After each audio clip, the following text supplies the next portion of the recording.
Good morning. Good morning, Elisha. Good morning. Good morning. Okay.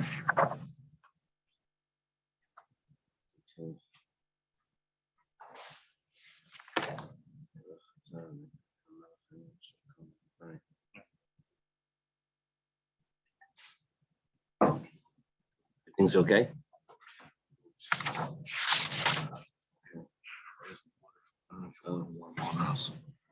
Okay, thank you.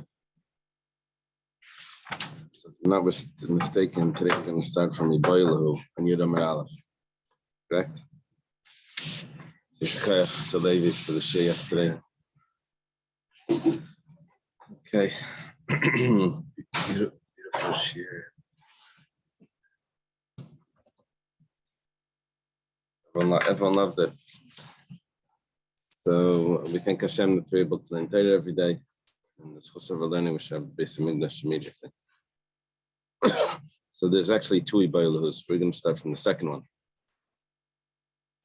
Smack in the middle of the page. Iboilahu. Via Nesuanaisa, Ayerusanaisa. Question here is, we said at the beginning of the Masechta that there's three ways to betroth a woman. Money, which today would be a ring. Document, which would be not the ksuba, but a document that says, behold, you are betrothed to me, trust to me. And the third way is with relations. Well, there's a question that I understand that there's two parts to the wedding. There's the Eirisin, which is called Kiddushin, and then there's the Nisuin. There's the second part of the wedding. First part is just like a commitment. You know, today we do an engagement, but that we're not referring to the engagement, referring to that they're committed to each other and they become prohibited to everyone else. Second part is when she actually comes into his house. So the first part is like they're married, but they don't live together yet. So the question is that if the marriage that's done when they're by living together, does that do both of the processes together, or is that just one? And then they'll have to have another relations for the Nisuin. They didn't consummate. They did. First part. If the Eirisin was relations, first part. If the first part where they usually don't live together, but in this case they did the Eirisin through living together through the relations, is that enough? Does that satisfy both parts of the wedding? Via Nisuin I say Eirisin I say, or is that just the they only have one act of relations? Does that only do the Eirisin, or does that also do the Nisuin? Does nafkamina, what's the difference? Well, if she commits adultery, it doesn't matter, right? She would be she's considered a married woman. So what is the difference? So it says liyarsha. Does the husband inherit her if she passes away during that time? Litamila. Does the husband go to the cemetery, go to the funeral, become impure if he's a Kohen? He's allowed to become impure if his wife passes away. Not only is allowed to, he's supposed to. But that's only if it's his wife. If it's not his wife, then no. Yeah, you have a question? Wow. In that first stage, if they were to separate, they need to get, yeah. 10a. Also to annul her vows. The husband can annul her vows only if alone, only if they're fully married, only if they did the Nisuin. If you say that it does the Nisuin, everything's okay. Then Yarsha, he inherits her. Metamala, he becomes contaminated to her if she passed away and can annul the vows. And if you say that it only does the first part of the marriage, so what is the din? Amar Abaya. We're going to have, to answer this question, we're going to have Abaya, we're going to have Rava, and then we're going to have the Gemara itself. It's going to try to touch them out. We'll try to figure that out. When it says just the Gemara, is that anyone specific, or is it a body of people? The yeshiva. The Ibailahu is a question from the yeshiva. It doesn't say who asked the question. So the yeshiva was trying to figure out. So Abaya gives a possible answer. Is this yeshiva made up of Tanaim, like Amoraim. Amoraim? Oh, okay. Yeshiva in somewhere either Pampadisa, Narda, Yersura, one of those yeshivas. Masa Machse later on. Okay. Amar Abaya.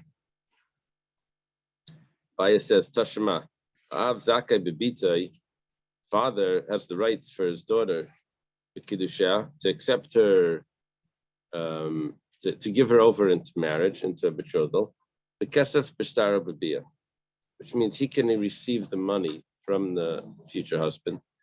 He can also receive the document on her behalf, and he can also give her over to have relations with this man for the sake of marriage.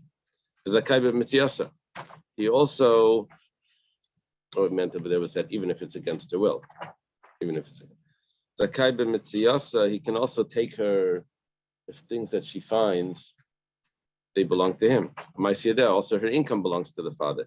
The father can also annul her vows. She's under 12. And he can also receive her divorce documents. If this guy that he gave her over to wants to divorce her, he can receive it. If she has independent properties that she got maybe from her mother or something, so the father doesn't eat the fruits of those properties. Nisses, but let's say she then gets married. Yesser Lavabal, then the husband has other things that the father didn't have, which is the husband eats the fruits of her properties. Well, look at what just happened here. He said that the father marries her off with Kesef Shtarubia. The father has the rights to hand her over for that marriage like that. And then we have another case. So let's say not only does he do the betrothal, the father, but let's say she then goes and gets actually married, more than the betrothal, the Nesuin. So then the husband has extra things that the father didn't have. You see, you divided it into two steps. There was Kesef, Shtar, and Bia. And then if there was the Nesuin, that's a proof that the Bia of the Kiddushin does not do the Nesuin, because you had to divide it up. Let's say she then goes and ahead and gets married. These two separate steps. Obviously, the Bia only does the Eris.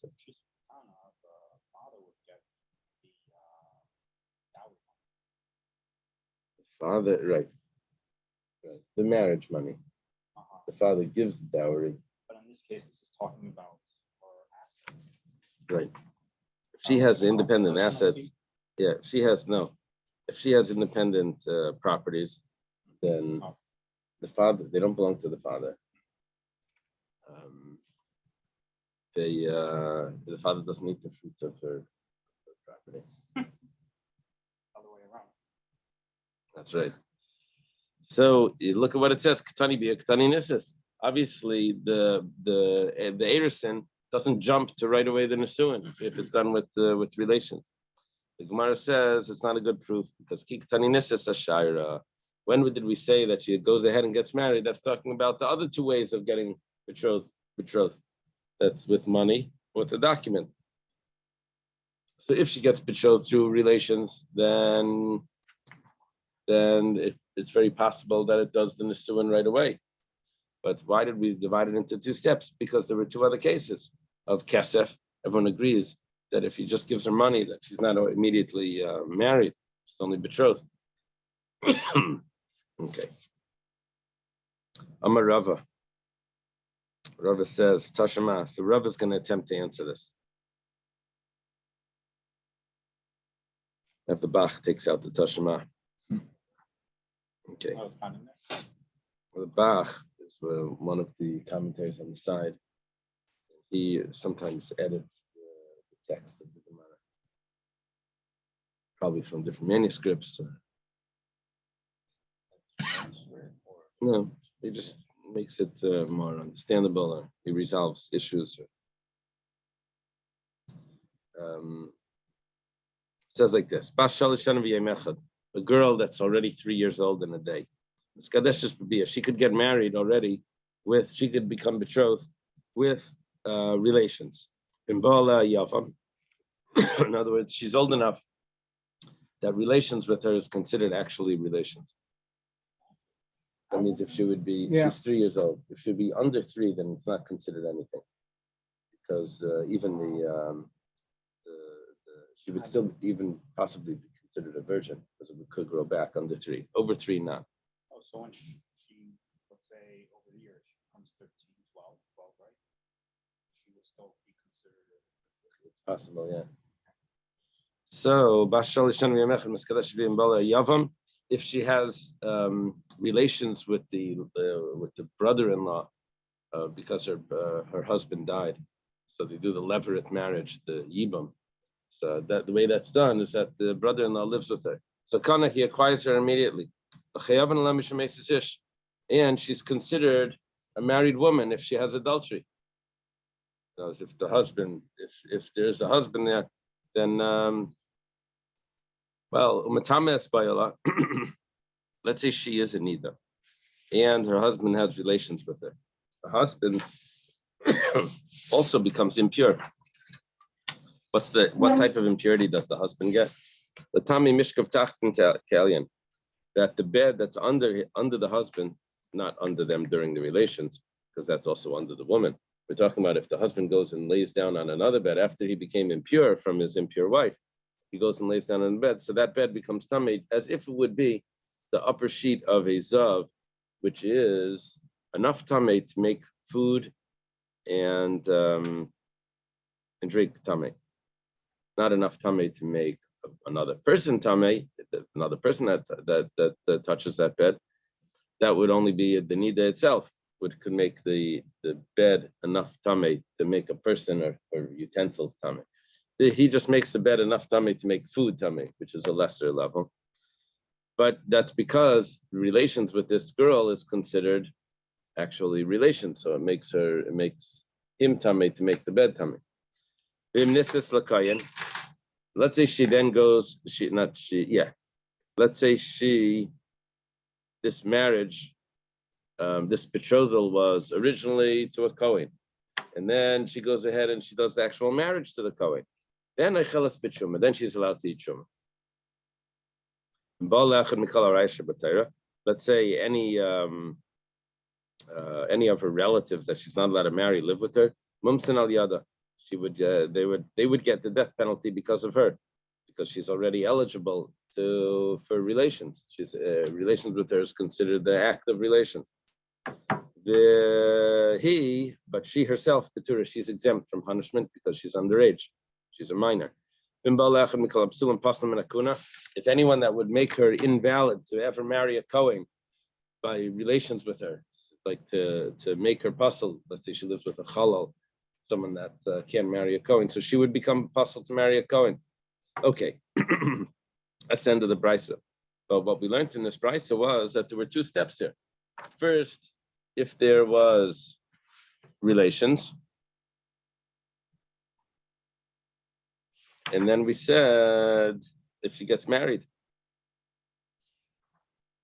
that means that the original relations did not make the marriage. Case number 1 was miskadeshes babia. She could become betrothed through relations. Case number 2 is if she gets married, then to a Kohen, so then she's allowed to eat Shuma. See, the betrothal itself did not make her eat Shuma because the betrothal itself was only a betrothal. It wasn't a marriage.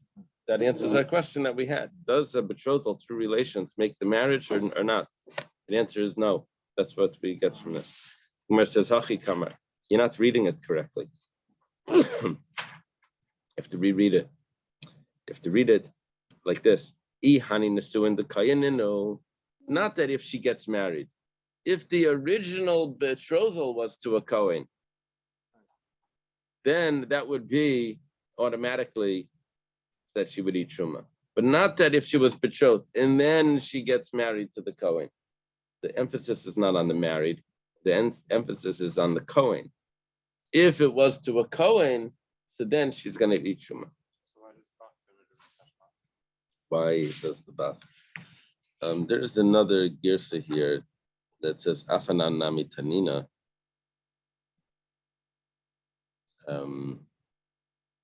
Which would mean that he would be following maybe the answer that was given on Abai. The question is, Rav, I'm assuming that Abai is giving an answer, Rav is giving an answer. If you take away the Tashma, then it could be he's just a follow-up of the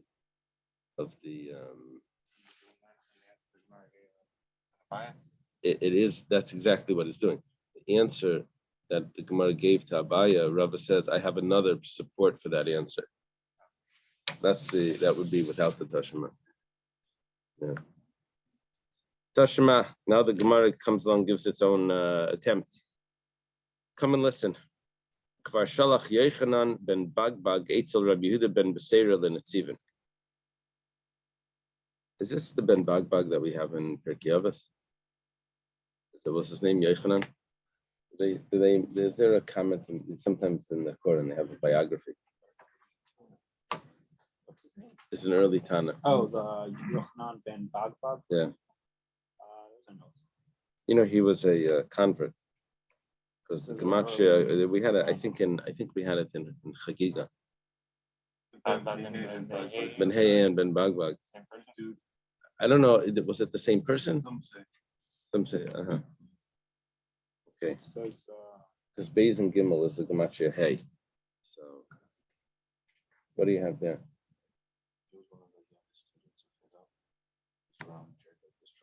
Oh.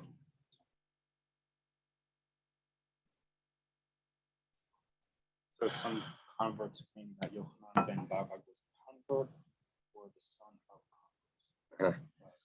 Okay. Ben Bagbag means like Ben Ger, Ben Gior. Bagbag. Very nice. Very nice, yeah. Let's go. Daniel said that his father was a convert and his mother was also a convert. So Ben Bagbag, both of them. And the hay was associated with the added hay to Avram. Should have been Ben Bag. Then you have to get something with because it's a hay for Sarah as well. It wasn't. It was an added hay to Avram and added in the. She loses the yud. Yeah. Okay. Ben Bagbag sent a message to Rabbi Yehuda ben Beseira in Netzivan. We had Rabbi Yehuda ben Beseira in Netzivan in Pesachim. He's, I guess, one of the ben Beseiras. They took over the Messias before Hillel arrived. Then they gave it up when Hillel came. So he sends to him. He says, "Shemati Alecha, I heard about you." This doesn't sound like a young student, but I heard about you, Shata Aimer, that you say Arusa Bas Yisrael Echelas B'Truma, that a betrothed woman to a Kohen can already eat Truma, even before the marriage is consummated. Shalach Lai, so he sends back. V'atiyata Aimer Kain, you don't hold like that. Muchsakani Bach, I was assumed about you, Shatabaka B'Chadri Torah, that you know all the areas of the Torah, Lidrus B'Kal V'Chaimer, you can even do the Kal V'Chaimer. You don't know. He's about to present the Kal V'Chaimer to him. Let's say a Kohen has relations with a non-Jewish maidservant. So he doesn't acquire her to be her slave, to be his slave. He doesn't acquire her with relations. And so therefore, she can't eat truma. She's just a regular non-Jewish slave. But kaspa, but if he acquires her with money, machilta b'truma, the money will make her eligible to eat truma, because anyone that's part of his household, kinyan kaspa, anyone that's in his household is allowed to eat truma, even if it's a non-Jewish slave or maidservant. They're allowed to eat truma. But if he has relations with her, that itself doesn't make her eat truma. That doesn't do any act of acquisition. It's only an acquisition with money. Zu, when it comes to this arusa, that if she would get married, she would have relations to the Kohen, she can't eat Truma. So if relations with a maidservant doesn't let the maidservant eat Truma, but money does, so a woman that he's marrying, that the relations does allow her to eat Truma, in a din shekasva chilta b'Truma, money for sure should for sure make her be eligible to eat Truma. You see, money is more effective than relations in when it comes to eating Truma. Okay, so that's his Kal V'Chaimer. He says, "Aval ma'asa," but you know what? What can I do? The sages said, that first she needs to enter into the chuppah. Well, the Gemara is going to analyze this. We're going to come out with a statement, with a attempted proof over here that, you see, obviously the relations do not create the marriage. There has to be a marriage afterwards. Okay, let's see. Echidami. Or maybe not. Maybe it's going to be the opposite. We're going to have to look at it the opposite. We're going to have to look at it the opposite. Echidami. What case, what were the relations that were in this Kal V'Chaimer that we were discussing? We said that the relations of the maidservant don't make her make Truma, but money does allow her to eat Truma. So relations to a Jewish woman, which does allow her to eat Truma. Now, what type of relations is that we talking about? Are we talking about that it was already the second part of the marriage? So we say if the second part of the marriage allows her to eat Truma, the kesef shal yedei chuppah. And then there was a betrothal, which also ended up with the marriage, with bringing into her house, bringing into his house. So why did he finish off saying that the sages said that they can't do that?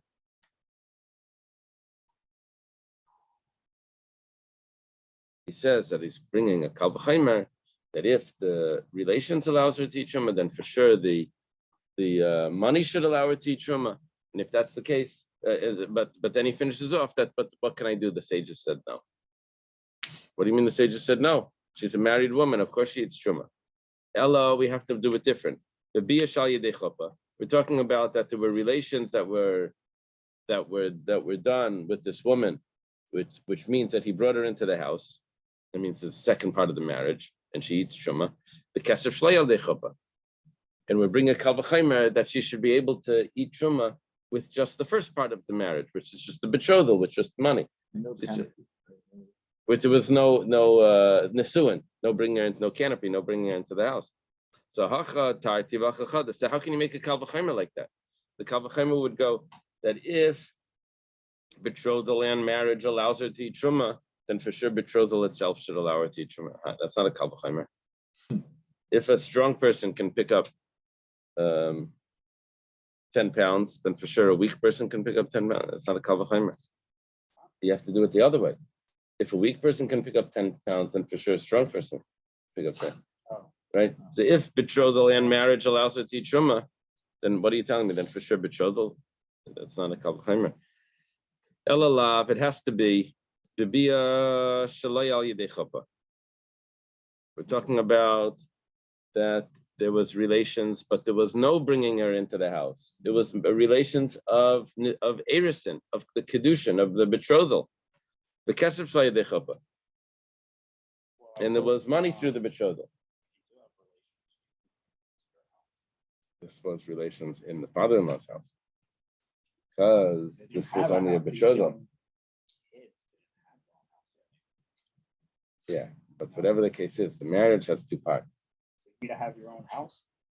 Well, at least an attempted that to a rented house of some sort. They rent today. The chuppah, I think, is supposed to belong to the chassan. That's the idea, that he brings her into the chuppah. So it's supposed to resemble the house. Yeah. If not, then the yichud room would be like as if it's rented by the chassan. The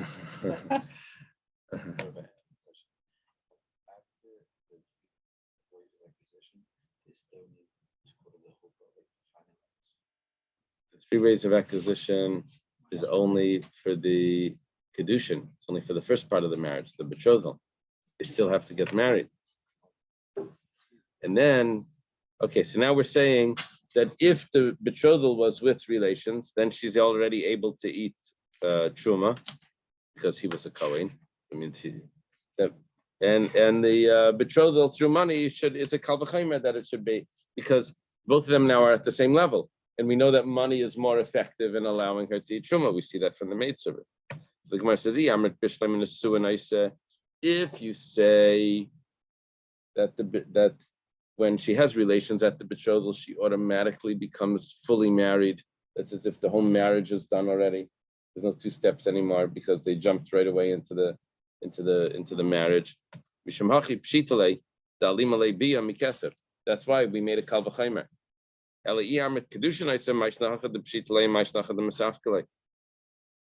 So like this, if the relations is much more effective than money in the betrothal, why?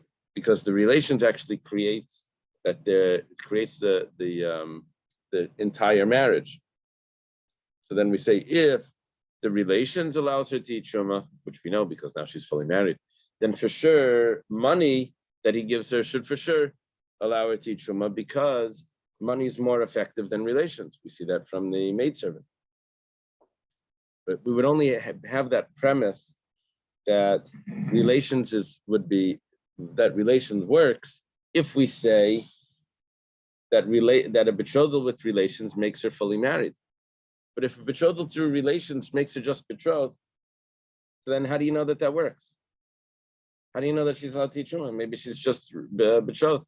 Just like we didn't know about the money. You had a question about, does money allow her to eat truma? You had to figure that out from a kal v'chomer. And the kal v'chomer was from the relation. I'm trying to repeat what you're saying. If she's betrothed, just without relations or anything, just Right. regular betrothed, she cannot eat truma. Well, we're not sure if she can eat truma. Okay. Comes along Rabbi Yehuda ben Beseira and says, I'll prove it to you that she can yes eat truma. And he makes a kal v'chomer from relations. If relations allow her to eat truma, then now we're asking, how does he know that relations allows her to eat truma? Maybe relations is the same just as the money, as the betrothal money. We're answering that we're saying that no, the relations is much more than betrothal. Relations makes the actual marriage. And since money is more effective in allowing her to eat truma, so that should be the kal v'chomer. Amar Rav Nachman bar Yitzchak. Rav Nachman bar Yitzchak says about this that the Gemara just attempted to say. How is money stronger than relations? Oh, how is money stronger? That we got from the maidservant, the non-Jewish slave. If the master has relations with the non-Jewish slave, he doesn't acquire her enough that she can eat truma. But if he gives her money, or he gives the previous master money, now she can yes eat truma. See, money is more effective than relations in having her. Master give the maidservant money, Yeah, however the acquisition takes place, I don't know. so that's implying that The money he's no is longer more a slave effective. anymore. But it does that, but it also implies that he's not a slave. No, it's she. She. She is yes a slave. He's buying her as a slave. Oh, okay. Buying her as a slave, and That's what the money's for? and so if money, when purchasing her as a slave, allows this slave woman to now eat truma, and relations with her doesn't, you see, money is more effective. Okay, He's giving the money to her previous owner. probably. Relations work because the first part of the marriage was already done. Yeah, something like that. Yeah, it was but with the brother. Yeah. I'm trying to understand. So Rav Nachman bar Yitzchak says, "Leila mei malach b'bia shalidei chuppah b'kesef shalidei chuppah." You know what's going on over here? Really, relations was in this kal v'chomer. Relations was talking about where there was a final marriage, and the money is without the marriage. So we asked the kamer hachatati v'chachada. He said, "How can you make a kal v'chomer like that?" You say if both parts of the marriage, Erisin and Nesuin, Kiddushin and Nesuin, allow her to eat truma, then for sure money should. which is only one part. How could he make a kal v'chemer? It says kal v'chemer mi. He said this still is a kal v'chemer. And he explains it. This is what he sent him. When it comes to a maidservant, you have to follow the kal v'chemer now. He adds in a detail. When it comes to the non-Jewish maidservant, whether he has relations with her alone, whether he has relations with her and he does a marriage with her, which is all nothing. She can't eat truma, but kaspa machil to b'truma. But the money that he gives to her previous owner allows this woman now to eat truma. See, so money is even stronger than both Kiddushin, even if it's done through relations, and a chuppah, the second part of the marriage. Both of them don't work, because she's not Jewish. But nevertheless, money in acquiring her does work to allow her to eat truma. So this arusa, this betrothed woman, that her relations with her allows her to eat truma al yedei chuppah together with the marriage. In addition, so for sure, money should allow her to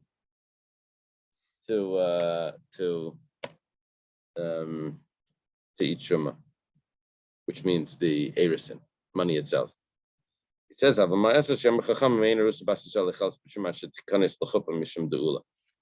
what should I say?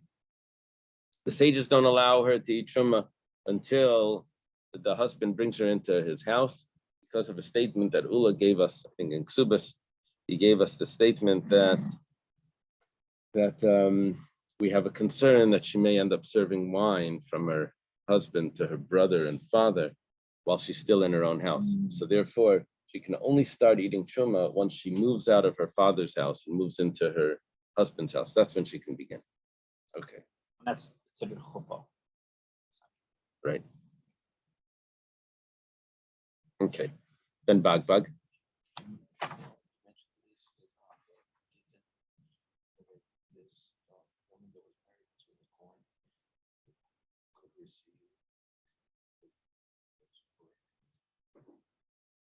Receives sustenance from the Truma. estate, but if she wasn't in her father's house because she went to her father's house, this is the situation. What are you referring to? You mentioned this. I think I remember. What happened in Gittin? I think that it was like if she went back to her father's house. Oh. She wasn't able to. Oh, if she goes back to her father's house without children, then she can't eat truma. Yeah. If she has children, then she remains in the husband's house and she continues to eat truma. She has children with the Kohen. Well, what does Ben Bagbag say about this? Ben Bagbag held that she can't eat truma. She cannot eat truma. Ben Bagbag gabi shefcha kananis leisher b'kinyana, achasher b'kinyana. He says, what type of kal v'chaimer do you have over here? By the shefcha kananis, when you give her money, that's all there is to do. He gave the previous owner the money, and now she's fully part of his household. But over here, giving her money, giving a betrothed money of betrothal, that doesn't make her fully married. She still has another part to that marriage. It's only halfway done. So he's saying that it's not a good comparison comparing the purchasing of a non-Jewish maidservant to a marriage. Marriage has two parts, and purchasing of the non-Jewish maidservant is just one. Okay. Ravina Amar. Ravina says that this whole discussion over here has nothing to do with the marriage. If relations creates the marriage or not. He says everyone agrees. Let's take a look. He says everyone agrees that biblically she should be eating truma just from the betrothal. Midirabanan, who the shalachle, and they were only discussing rabbinically. Is it prohibited to have truma for rabbinic reasons? And this is what Yochanan ben Bagbag sends to Rabbi Yehuda ben Beseira. Shemati alech, I heard about you. Shata Omer, that you say Arusa Bas Yisrael Echalas B'Truma V'Lei Chayshes L'Simpain.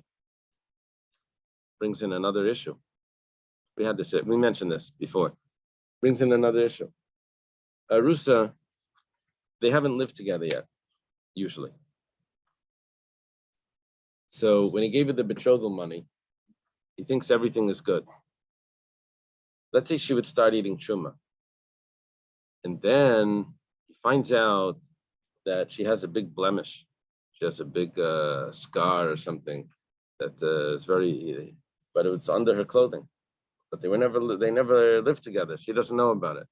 But once he sees that scar or something, he's like, oh, forget it. The marriage is off. You never told me about this. This will invalidate the marriage.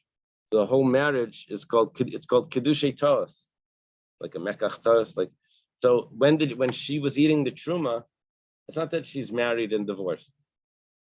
She was never married. So she ate truma when she wasn't allowed to. When we read that, didn't we say that the women in the mikvah or elsewhere Yeah. know about it, he should have known about it, heard it through the grapevine or something? Yeah, we mentioned something like that. So now we, what, automatic memory loss? So what the hell is that? I mean, Before like, why before the actual marriage, they probably checked out. His family probably checked her out. that's what I'm But saying. here, So this may not be like right. It's a whole year that takes place. that's what happened in the course of the year. No, he gives her money for betrothal. Then when the family's checking her out, they see she has a big blemish. Yeah. Now he wants to go. And now he wants to get out. So meanwhile, she was eating truma because we said biblically she can eat truma. So if you say, Yochanan ben Bagbag tells to Rabbi Yehuda ben Meseir, I heard that you say that she can eat truma, and you're not concerned about the blemish that's going to annul the whole marriage. And she would have to give the money back. Yeah, just like Mekach Taos. Shalach lei, so he responds, Yata, Imerkain, you don't hold like this. I thought you're an expert. You're an expert to be able to do kal v'chemer. Yata yedeya, don't you know? When it comes to a non-Jewish maidservant, relations with her doesn't do anything. That she should be able to eat truma, she's still not able to eat truma. But if you give money to her previous owner, she can eat truma. And we're not concerned that maybe you're going to find out later that she has a blemish that's going to mess up this whole, not betrothal, but this whole purchase, because you just purchased a maidservant.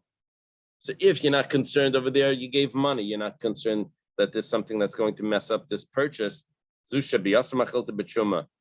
here, when it comes to this Arusa, the woman that he's marrying, if he has relations with her, so she can eat truma. And we're not concerned that so money should also allow her to eat truma, and we're not concerned that you're going to find out that maybe there was a blemish there that you wouldn't be happy with. Right.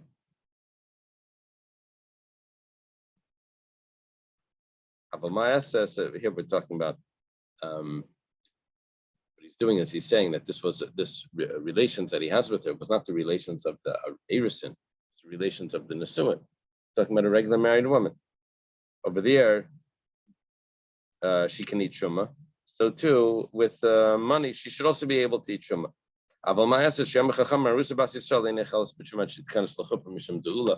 He says, what should I do? Because the sages said that we have a concern that she may end up serving the cup of wine to her brothers. Comes out, and Ben Bagbag, what does Ben Bagbag say about this? He says, Simpein bavadim laslay, that there's no such thing as a blemish by a slave that should invalidate the purchase. So Ben Bagbag doesn't accept the whole kal v'chemer of Rabbi Yehuda ben Beseira. He says, Simpein bavadim laslay, what type of blemish is going to be by a slave? Imumin shebagalihu, if he's missing something, it's a very obvious blemish, missing a leg or a hand or an eye or something. Then he was able to see that right away. But if there's a blemish on part of his body or her body that's not visible, My nafkalamine, what does he care about a scar on her back? L'malacha kabayla. He needs her to do work. No, he doesn't have to look at her back or whatever. The scar on her body doesn't affect the way that she's gonna turn the mill. I don't know what work they do, work the loom, whatever the slaves were doing. So my nafkal malacha kabay layich. It doesn't. That doesn't bother him. Let's say there was another blemish. Then tzagana v'kabaistas. Let's say he was a thief, or she was a thief, or a kidnapper. It says tough luck, higiyai. That's the tough luck. That's a good purchase. All slaves are thieves and kidnappers, and so that's what you have to accept that. Otherwise, they won't be a slave. Oh, but that's by the different. This is Yeah, is that Kanani? the Kavachomer. No. All Jews. No, because that could be there's two ways of becoming a Jewish slave. Here it's a non-Jewish slave. You say, but you have to, that's what's. Sounds like What about that this sales are fine. oh, sales are final. Once you give one,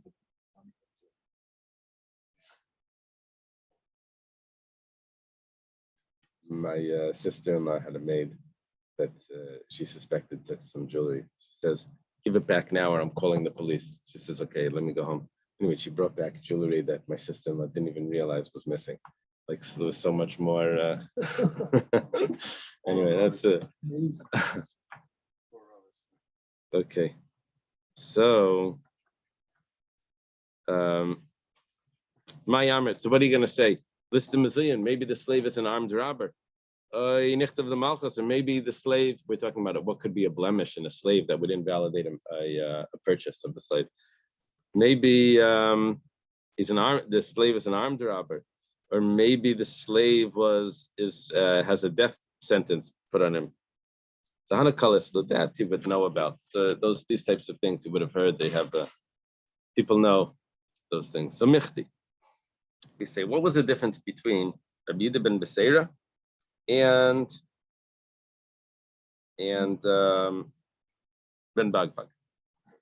So one of them understood that there was a possibility of maybe a blemish that would invalidate the betrothal. And the other one understood that when we're concerned about the blemish, we're only concerned that she may pass the cup of wine over to her brothers. Two reasons why a betrothed woman should not be allowed to eat truma: either the blemish or the passing the cup. It says Michti bein lamar la yachla. Both of them agree that she doesn't eat truma. My benai, what's the difference between them? Right? But the end result is both of them agree. What says? It could be nayu. There is a difference. Kibel maser v'halach. Let's say if he says, "I don't care if you have any blemishes," so then you still have a concern. In other words, I'm marrying you even if there's scars and other marks on your body that I can't see. I'm still marrying you. So then he can't go ahead and say, "Okay, the marriage is off. The betrothal was a mistake." He can't say that. But we still have a concern that she may pass the cup over to her brothers. On the other hand, okay, then there's one other possibility. If she leaves her father's house and she goes with the messenger over to the husband, so already then, if we're concerned about the brothers, she's not in the father's house anymore. There are no brothers around. So she should already be allowed to eat truma because who's she going to pass the cup to? But we still have to be concerned about the simpa and about maybe there was a mum that would invalidate it. Let me do another Gemara so you don't fall too far behind. It says Bekesef. Bishami says that we use it has to be a dinar, which is a larger coin than what Basil said. Basil said you only need a pruta, which is a copper coin. My time out the Bishami, what's the reason for Bishami? Amr Abzeira. Oh, copper here. This Basil allows a copper coins, pennies. It probably was copper at one point, right? right? Pennies for copper. They're all five. Now, They quarters had. they used to have silver. Yeah.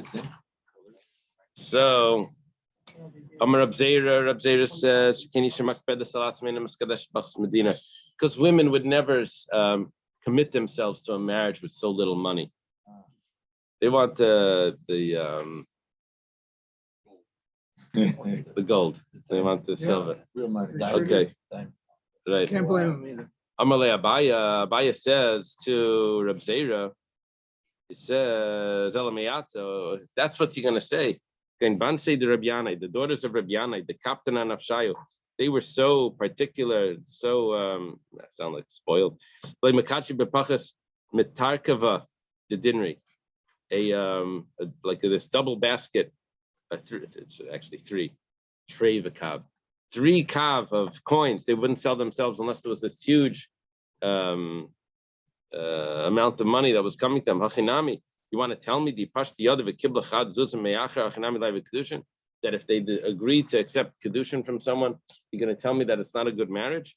Amalei, the Rebbe responds, I'm not talking about where she says yes. I'm talking about Kikamina the Kitcha Balayla. Talking about where it was at night and someone hands her a basket, of coins. And turns out it wasn't really coins. It was really, blanks, fake, whatever. Inami or the Shavi Shliach, or she sent someone to receive it. Oh, yeah?